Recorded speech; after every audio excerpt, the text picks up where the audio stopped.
Assalamu alaikum wa rahmatullahi wa barakatuh, and welcome to another session where we're going to be talking a little bit more about the contingency argument for God's existence. Now, in this series, the focus has been on the contingency argument, or different types of contingency arguments. As we know, there are other arguments for God's existence. But before we continue, let's review the proposition of the contingency argument on the first slide. So it's written here, so I'm going to read it out. There cannot be a world, the proposition goes, with only dependent things without reference to an independent thing, as dependent things cannot continue existing on their own. Existence is only explicable with reference to an independent existence. This is because impossible existence do not exist by logical necessity, and dependent existence cannot self-generate and or self-maintain. So let's focus on that last bit here. Dependent existences cannot self-generate and or self-maintain. There's two options with this proposition. Either that the interlocutor accepts it and agrees with it, or that the interlocutor disagrees with it. So if you say to the interlocutor, dependent things cannot self-generate and or self-maintain, they can either say, yes they can, and you're wrong, or they can say, yeah, you're right, they cannot, and you're right. There's no third option there. It's exhaustible. So if I were to put this into practice, or if I were to give an example of this, for example, if I were to say the universe cannot self-generate and or self-maintain. If the interlocutor says, yes, it can, so then he's disagreed with me. If he says, no, you're right, it cannot, then they are in agreement with me. Yeah. If I say a multiverse, an infinite multiverse, you've got two options. Either an infinite multiverse can not self-generate or self-maintain, or it can self-generate or self-maintain. So to put this in more simple terms, the universe is either dependent or independent. The multiverse is either dependent or independent. There's no other option here. Either is dependent or independent. Now, how have we defined dependence? What is the definition of dependency?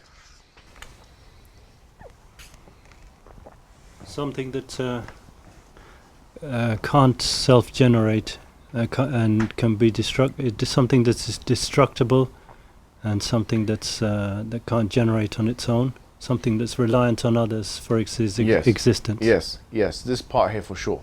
Something which relies on something else for its existence. That's the definition of dependency. Now, who remembers the distinction between dependency and causation? What is causation? Causation is bringing something into existence.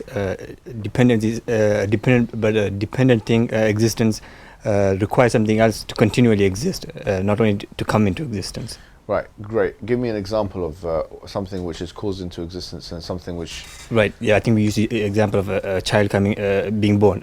So the father and mother is causing the child to exist, but the child doesn't depend on their parents to exist. So in other words, the parents can die and the father and mother can still... so the child can still live on. Exist, yeah. Great, so now we have differentiated causation from dependency. And since we are talking here about dependency, we are not talking necessarily about causation. We are talking about dependency. And so we say that, okay, well, the universe is either dependent or is independent. This phone is either dependent or independent. This phone. Now, let's say this phone is either dependent or independent in terms of being powered. Now I know that my phone requires a charger. I'm sure yours do as well, unless someone here has some new technology there. But this is the truth. Now, in this case, the phone is what? Is it dependent or independent? Dependent. It's dependent, right? The same thing about us. We are dependent. A human being is dependent. Now, how do we know that the human being is dependent? For our continual existence, like we rely on other things. So things like food, water, sleep. Yeah. Yes. That's one way of finding out that we rely on other things. That's true. another thing is that are we made up of limited or unlimited number of things? Yeah, we're made up of a limited number of things, so we rely on these parts to make us as a whole being. Great. And so if someone were to say that the universe or that the multiverse was independent, what would you say? The universe is dependent because it is made up of parts and it relies on these parts to be the universe. Okay, good. What else would you say? That it could be added to and deducted from. Yeah, that shows its limitations, absolutely. Anything that is susceptible to addition and subtraction is limited by necessity. What else can you say? At any given moment, it's conceivable that the universe could be in some other way. Yeah, brilliant, fantastic. So in other words, a universe or a multiverse cannot be what? Necessary existence. It can't be the necessary existence, it can't be independent. So we said the universe is either dependent or independent. Now if they say it's independent, the first thing I would point out is that they don't see an impossibility of an independent being or thing or entity into creation. So in other words, if they say, well, the universe is independent or that the multiverse is independent, what they've fathomed is that there can be such a thing as an independent being. And this is what is independent? Independent is, well, how do you define independent? Something that don't depend on nothing. Something that don't depend on anything. Yeah, it doesn't depend on anything. You can call it self-sufficient. We're talking about self-sufficiency. So it doesn't depend on anything. Everything depends upon it, but it depends upon nothing. So if you can conceive or fathom a world where that can be the case, already you've left what? You can no longer call yourself something, which is what? An atheist. An atheist doesn't believe in this. You know, this is something an atheist can't believe. So you've got two things: the universe / the infinite multiverse, or a finite multiverse. Any of those categories there, or positions, they can either be dependent or independent. Now we've shown why they can't be independent. So what do we need as something which is independent? If something with parts and which is limited and which relies on something else for its existence can't be independent, what qualities must something which is independent have? Have no parts. No parts. Yeah. Have no beginning. Have no beginning. Yeah. So it's pre-eternality. Yeah. No end. Yeah. It's post-eternal as well. Yes. Depend on nothing. Yes. It's a self-sufficient. Self-sufficient. Yeah. Good. This is correct. Now, if someone admits to this, then they've already believed that's it. That's we have reached the point of agreement. So that's the first thing. Now, these what I'm about to put forward to you today are the 5 most common objections to this line of argumentation. The first is the fallacy of composition. Now, we've covered this already, but we'll cover it again. Someone will say, well, just because inside of the universe there's causation, there's dependency, it doesn't mean that the universe itself is dependent and or that the universe itself is caused. For example, an elephant is very big, but it's made up of very small pieces. Just because the elephant is made up of small pieces, we can't conclude that the elephant is small. Now, what's the response to this that we've covered? It's made of pieces. It's made up of pieces, so what? So it depends on the pieces. Right, so this is good, right? If you take out or put in pieces into something, this already indicates this finitude or limitation. Okay, and all we're trying to prove is that something which is susceptible to addition or subtraction is not independent. That's all we have to prove. That's the first thing. The second thing is what? Something that can be rearranged by definition can't be a necessary existence because it's possible to conceive it in different ways. Yeah, absolutely, right? So the universe can be rearranged in another way. Therefore, it's conceivable that it can be another universe. You know, this is not a fixed. So the composition fallacy is more effective with the Kalam cosmological argument. it's not as effective with the contingency argument, especially considering the ontological component. Because the ontological component, and what do we mean by ontology? Something that's in the mind? Yeah, something which we conceive in the mind rather than something which is... the ontological component is that we can conceive and conceptualize something some other way. And so the universe can be conceptualized, therefore the universe is not what? Necessary, correct? So the ontological aspect of this response is not available in the same terms in a cause-based argument, which makes the contingency argument in this way more able to ward off the refutation or the counterattacks of the atheist detractor. So that's the first thing. The second thing is, so we talked about the fallacy of composition here. It's very important that we know something. When we use the word part, what we mean and what we don't mean. Now, there is a study, we spoke about it before, I'm not sure if anyone remembers. It starts with an M, which talks about parts and wholes. What is it called? Mereology. Mereology. So mereology is a study of parts and wholes. It's a sub-branch of logic. And the word part has more than one definition. As you can see, a part can mean something which is attached, detached, cognitively or functionally salient, arbitrarily demarcated, self-connected, homogeneous, gerrymandered, material, immaterial, extended or unextended, or spatial or temporal. Now, we're not meaning all these terms when we say part. We are just meaning when we say parts that something cannot be independent if it has parts. It's something which can be attached or detached. This is all we're talking about when we say part. Because this is important theologically, that we narrow our definition of parts. Because then someone will say, well, what you mean by part is an attribute. And therefore you believe in a God with 99, it's not actually 99, but at least 99 attributes, right? That is, it's unjustifiable. So we say, no, we don't mean that when we mean parts. We mean something which can be taken out and put in, like this straw.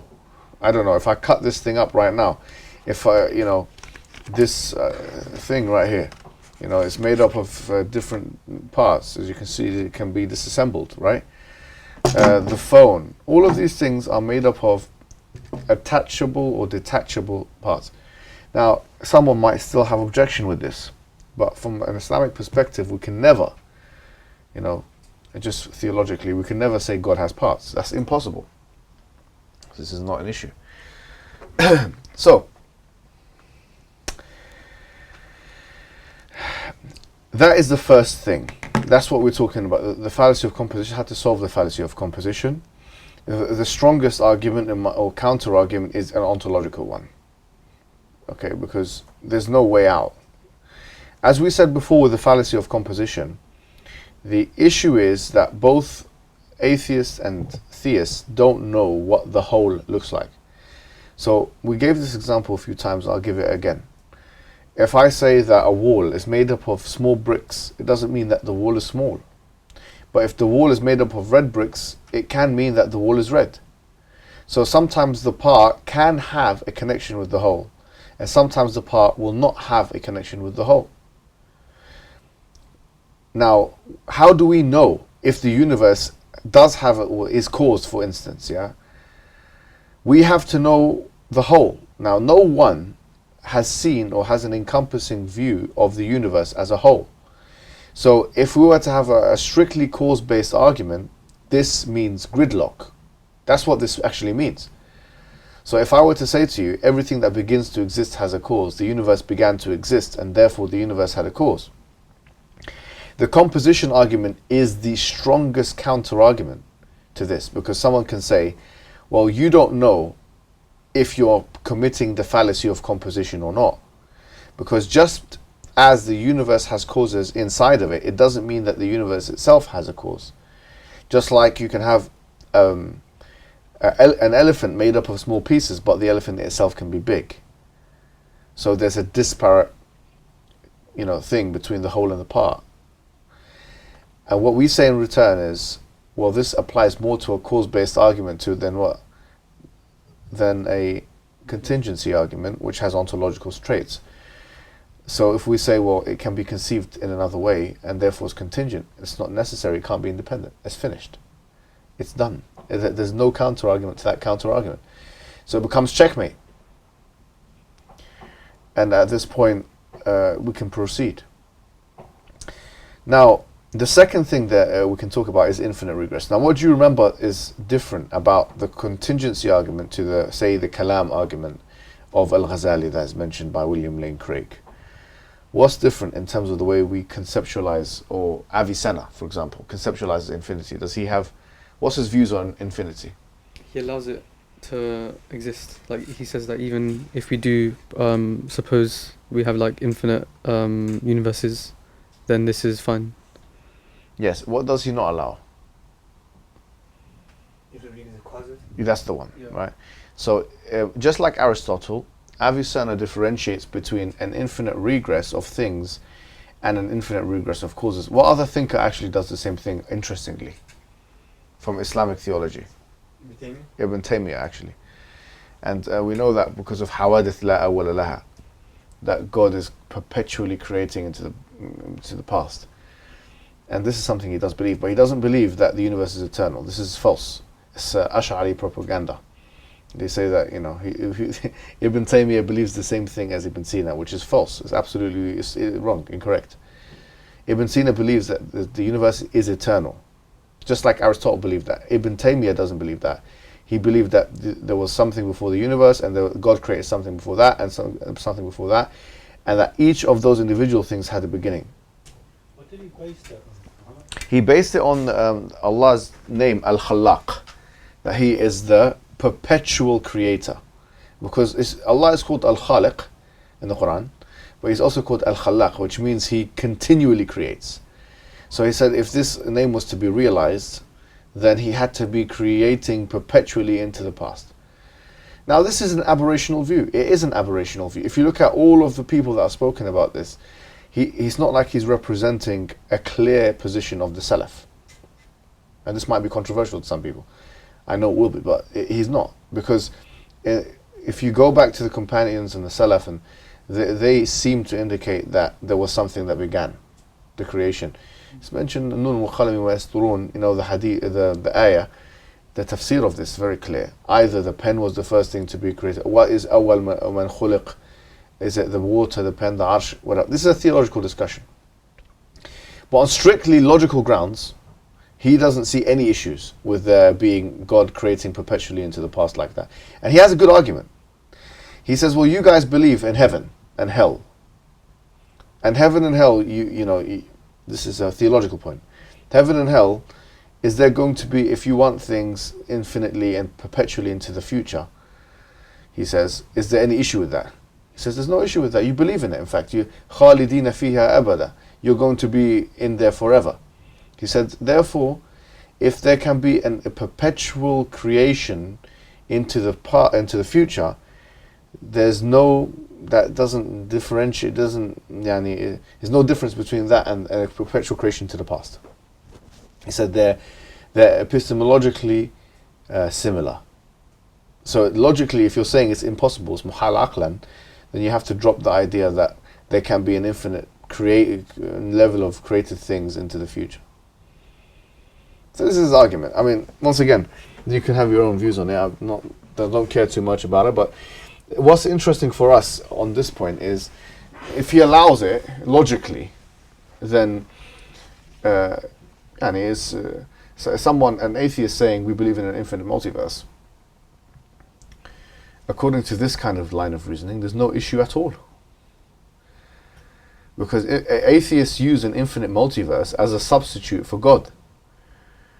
But according to very many opinions within Islam, you can have an infinite multiverse, but God is the one who is sustaining all of it. Is that purely theoretical when they say multiverse? Because there's no proof for any of it. Yes, yeah, of course. So it's just a mathematical concept. So obviously. Oh yeah, physics specialist, please tell us more. So basically, all of theoretical physics is math. So by definition, it doesn't need to have any physical observation for you to actually come up to a conclusion. It's basically maths and derivations of math, and you just make things up to fix equation. Just say that you have a gap in a certain equation. You can create your own sort of formula to fit that equation to solve it. And the solution that they come up with is a multiverse, but there are like 100 different more solutions that can come up. But once again, that's just math. You can basically do math to come up with any conclusion that you want to. And from your studies, university, with what kind of prominent theories of the multiverse are there? Are there theories that indicate limited multiverse, or is it more about, do they actually explicitly talk about infinite multiverses? What kind of things do we have out there? It's mainly based on the quantum phenomena of observation. Right. So every observation is going to result in two different things in the quantum realm. So as soon as you make an observation, it's no longer the same system. And what they do that to explain that, all they say is that okay, as soon as you make an observation, another multiverse starts where you make the other observation. So it just splits up into more and more and more and more pieces.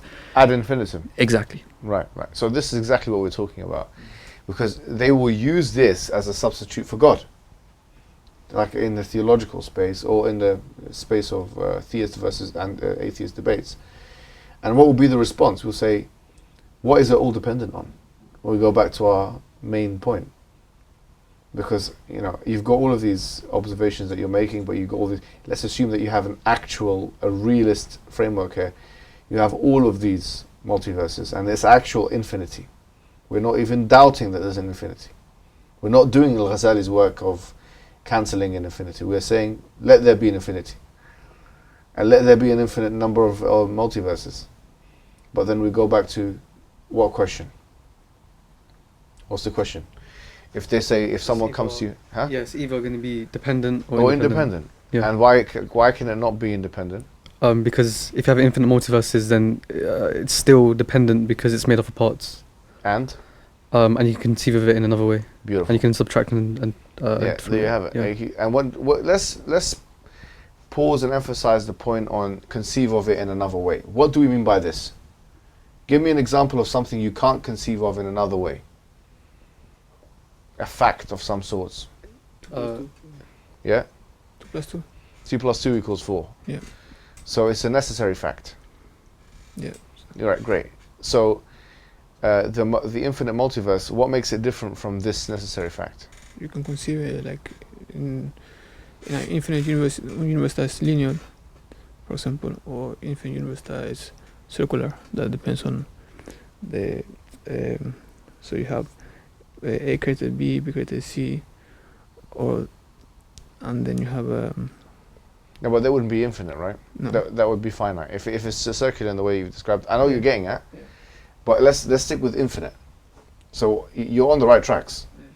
If it's an infinite multiverse, it can be conceived of in another way. What do we mean by that?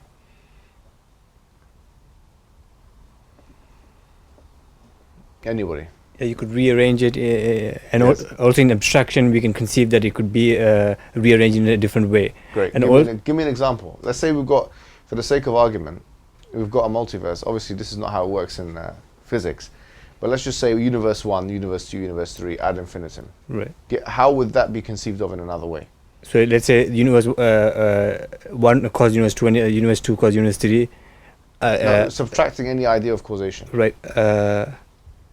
Like you could have one universe where, but like this universe, right? And then you can have another universe where maybe everyone has, I don't know, heads on their feet, Mhm. right? That Okay. you can conceive of like any different kind of thing, but the fact that you can conceive of it, right? That shows that it is contingent, so it's not Okay. necessary. That's one way of doing it. So you can say, like Al-Ghazali, he said, you can conceive of the planets rotating, they're going anti-clockwise. You can conceive of them going clockwise. That's conceptually possible. But there's something else which you mentioned, Tariq, in the beginning, about destructibility and something about generation and destructibility.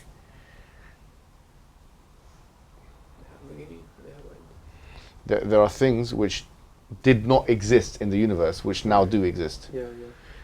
Me and you are examples of that. And if they say, well, in energy, it always existed. We're not talking about energy, we're talking about something else, which is what? Starts with F. Form. Right, yeah. Form. So if forms of things change, that indicates that thing is potential and it's not actual. Remember this? And if something is potential, it can't be independent. You see? And so you can do this in many different ways. But the multiverse cannot be an actual independent thing. You see what we're doing here, yeah? But if they say, well, we believe in an infinite multiverse, and that's a substitute for God, then we show them, we go back to what we said before. It's either dependent or independent. If they say it's independent, you show them that disqualifies them from atheism. But then you go on to show that actually it's argumentum ad absurdum. You show them that if you can't have that, because actually it's made up of limited parts, which many of which can be, or if not all of which, can be conceived of as being removed or not in existence. Because a necessary existence is something which is, if it was removed, absurdities would occur. But by the removal of something which is a contingent existence from the universe, no absurdities would occur at all. It doesn't challenge existence to remove something possible and contingent or dependent from it. It doesn't challenge the notion of existence in any way. In fact, this is what Ibn Sina says. He says, and by the way, this point here is what Averroes, he said you shouldn't mention. Just to let you know, Ibn Rushd. He said just stick to the idea that things are destructible and generatable. And if they have susceptibility for this, then, but you can use whatever you like. This is what's out there. Now, so we've just mentioned two of probably the most important interrogations. The third one is pretty pathetic indeed, which is what Bertrand Russell said, one of the forerunners of atheism, intellectual atheism, in the last 100 years. And he was asked about these kinds of things. And he said, the universe just is. I have a child. I have 3 children, as you know. Or I have a 3-year-old child. Sometimes when she does something, and I ask her, why do you do that? She looks at me and she says one word. She says, because. And I sat with her one time,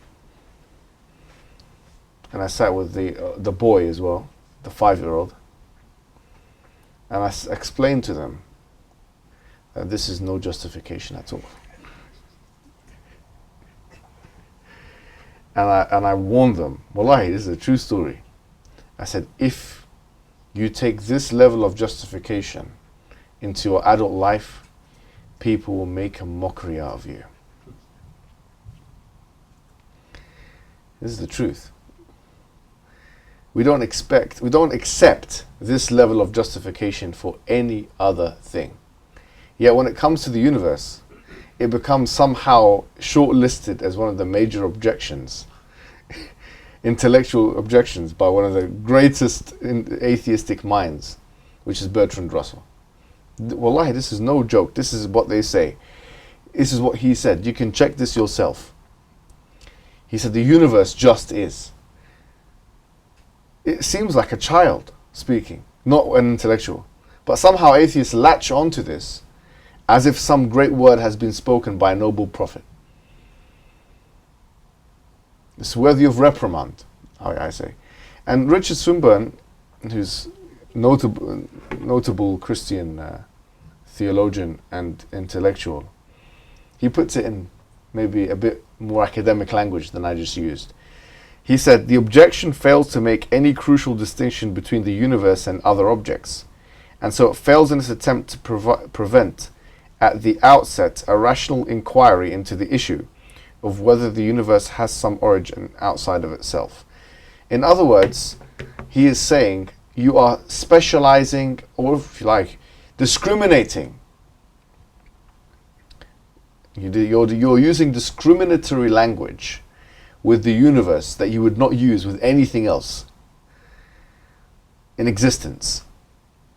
Why is the universe? The universe just is. You wouldn't allow that level of explanation for any other question that you may be asked. And so it's no objection at all. It's not what, yeah. For the necessary being, for God in this case. No, but remember, we've argued for the necessary being using contingency. No, but if he said God just is. We don't just say he just is. Yeah. We say that it's a necessary conclusion. No. Yeah. So what we don't say, Allah just is. That's not what we're saying. We can't say, if we said Allah just is, they would not take us seriously. But like my point is, so for the universe we can't use it because it doesn't make sense. Yeah. Same like, but for God you could say he just is. Yeah, but it wouldn't be wrong. You could say that, but Yeah. it's no explanation at all if you said that. Okay. You would not be proving anything by saying he just is. So okay, well, he just isn't. Someone can just say, anyone can, especially when it's not, empirically verifiable, as they would understand. That's the main thing. So that's why we are using argumentation. We're not saying God just is. You can't just say that, because then there's no point. There is no discussion after that. You are saying I don't want to talk about it when you say that. Like my child. That's what they say. Yeah. It's like I don't want to talk about it. Like when she says, because why did you drop that, coffee that she dropped yesterday or 2 days ago, or whenever it was, but she also dropped it before. And whatever she does, she spilled something, the child. She's 2 actually, she's not even 3 yet. Why'd you do it? Because. Give me a reason. There's no reason.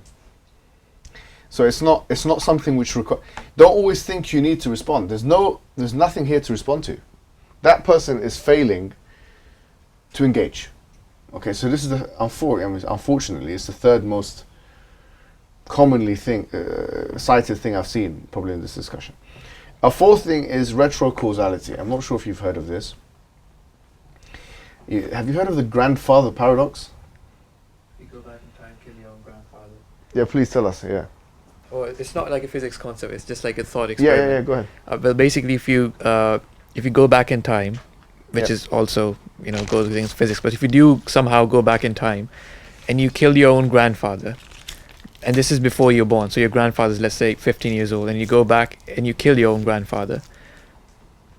Well, then how did you go back in time to kill your own grandfather if your grandfather's dead? How are you alive to go back and kill him? That's basically the grandfather paradox. Absolutely. And you tell us more about this, because this is something which, in the quantum world, it's good that we have you today, this guy. But in the quantum world, they talk about retrocausality, and I've seen it being used axiomatically, like as an axiom rather than as a discovered thing. To what extent is this operationalized in quantum physics? So, once again, the thing about quantum physics is, the main problem with quantum mechanics, when you compare it to classical mechanics, is that when you do go down to things that are extremely, extremely small, things don't work the way that they do in classical physics. And the main issue with quantum mechanics is that is the issue of observation. That you can't really observe something and find out its velocity and momentum at the exact same time. You can either find out one, but then the accuracy of the other is going to reduce. You can find out the other, but the accuracy of that's going to reduce. And what happens is, a system, before you observe that system, before you make any measurement in the system, it's going to be a certain way. As soon as you make that observation, it's going to give you some other answer. So it's not going to be what it was before you made the observation. Like the double split experiment. Exactly. For the double slit experiment is like possibly the best experiment to have ever been done in quantum mechanics. Even though it doesn't explain anything, but it just shows you the nature of quantum mechanics. So what they just do at that point is just start making axioms about quantum mechanics, and they say, okay, this is how it is. We can't really understand the whys, but this is what it seems to be happening. We're not going to question the whys. We're going to make these the axioms, and we're just going to go on and solve the math to figure out more things. Yes, and I have seen like I've said, retrocausality being used as an axiom in quantum physics. Thank you for that contribution. It's very, very useful. But what we would say at this point, remember we're making the argument from dependency and contingency, not necessarily an argument from causation. We would say what? There's a difference between causality and what? Dependence. So, do you know, let's go back to the grandfather paradox. The grandfather paradox, the guy's going back in time, killing his own grandfather, which is paradoxical because he wouldn't be able to do that had he been what he is. But we said dependency is defined as something needing something else in order to rely on it. And this is continual, whereas causation is not continual. So if you say that the grandfather caused the grandson, that's one thing. But if we say he depends on him, that's another. And now, which means that there can be no conceivable moment where if A doesn't exist, B does exist. Does that make sense? With causation, it's conceivable that if A doesn't exist, B, which it caused, can exist. But with dependency, that's impossible. And if you say it is possible, then you're saying it's independent. We go back to square one. For example, if we say the universe was caused by itself, أَمْ خُلِقُوا مِنْ غَيْرِ شَيْءٍ أَمْ هُمُ الْخَالِقُونَ? The Quranic question. Was it created by itself? Was it created by nothing? Or were they themselves the creators of themselves? Was the universe created from nothing? We're going to come to that. It's impossible, right? Even Lawrence Krauss tells us that. Or was it itself the creator of itself? Was the universe, did it create itself? So they go with the second one, that the universe created itself. They answer in the positive. Some have tried it. It's not popular in academia, but it's popular on YouTube and these kind of things, stuff like that. So we say, fine, for the sake of argument, no problem. The universe created itself. There you have it, yeah? However, this is not the problem. The problem is that the universe, it's not just that it had to cause itself, is that it had to keep itself in existence and maintain itself and sustain itself. And if it does that, then it's independent. And if it's independent, then once again we go back to our main question. You see how powerful the thing about dependence and independence thing. Because if you say that the universe is independent, then the definition of independent is it depends upon itself. That's what the definition of dependent is. So if you're saying it's always requiring only itself in order to be maintained, that is exactly how you define God. It's only dependent on itself. And so the retrocausality thing, there's actually no discussion whatsoever when it comes to dependence. Because if the moment you say something depends on itself, you're saying it's independent. And the moment you're saying it's independent, you've lost out on being an atheist. It's a disqualifier of atheism. How is that disqualifier of atheism? Because isn't atheist just not believing in God, like not necessarily not believing in a independent, or think something being independent? So the universe. The definition of an atheist, there's two major definitions. But let's say it's the lacking of a lacking of belief. No, you lack belief in the existence of God. Now we have to ask the question, what is the minimum requirement for a God to be a God? Now the atheist has no right to tell us what the word God means. The minimum requirement is a deistic explanation of God. Or then after that, classical theism, and after that, theism. A deistic explanation is that something which brings about and or explains the universe, something like this. Otherwise, what is God then? What we're talking about? What are we talking about here? We must be talking about something which brought about what we have, and which everything that we have depends on. That is the minimum deistic requirement. Because there's another word. The other word is called deism. You can't be an atheist deist. Otherwise, the word deist loses its value. And now we're talking about semantics. But it's impossible to be someone who lacks belief in God, but believes in a kind of deistic conception of God. Then the two words are then in that case, what they're saying is that they're synonyms. They're not synonyms though. If they were synonyms, there'd be thesaurously kind of, you go into thesaurus and you'll find that the word it's not a synonym.